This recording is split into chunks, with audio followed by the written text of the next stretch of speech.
করেছেন এটাকে চালানোর জন্য। রাজধানীর একটি অভিজাত হোটেলে অনুষ্ঠিত হলো ঢাকস্থ জামালপুর সমিতির নির্বাহী পরিষদের সভা। এই স্বচ্ছতার সাথে সভায় উপস্থিত ছিলেন বিএনপির কোষাধ্যক্ষ, সাবেক সংসদ সদস্য ও ঢাকস্থ জামালপুর সমিতির সভাপতি এম রশিদুজ্জামান মিল্লাত। সভাপতির বক্তব্যে তিনি বলেন, ফ্যাসিস্ট সরকার পতনের মধ্য দিয়ে দেশ আজ গণতন্ত্রের দিকে এগিয়ে যাচ্ছে। দেশনেত্রী বেগম খালেদা জিয়া তিনি কোনো অন্যায়ের সঙ্গে নিজেকে আপোষ করেননি।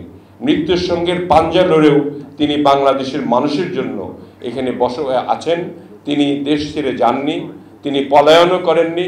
তিনি মৃত্যুর মুখে থেকেও এই গণতন্ত্রের জন্য সকল মানুষকে ঐক্যবদ্ধ করে দেশকে একটা গণতান্ত্রিক ধারায় নিয়ে যাওয়ার জন্য চেষ্টা করেছেন। বলেন, আগামী নির্বাচনের মাধ্যমে দেশের মানুষ তাদের বহুল আকাঙ্ক্ষিত গণতান্ত্রিক সরকার ফিরে পাবে। ফ্যাসিবাদ রুখতে সবাইকে ঐক্যবদ্ধভাবে কাজ করার আহ্বানও জানান তিনি। এই নির্বাচনটি অনুষ্ঠিত হওয়ার মাধ্যমে আমি মনে করি যে সারা বাংলাদেশের মানুষ আবার গণতন্ত্র ফিরে পাবে এবং জনগণের একটি সরকার গঠন হবে।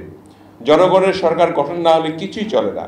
আগামী জাতীয় সংসদ নির্বাচনে জামালপুর 1 আসন থেকে নির্বাচিত হলে পুরো জেলার উন্নয়নে কাজ করার আশ্বাসও দেন বিএনপির কেন্দ্রীয় এই নেতা। সংসদে আসতে পারি, তাহলে যাতে তাদের জন্য কাজ করতে পারি। সাদ আহমেদ, দেশ টিভি, ঢাকা।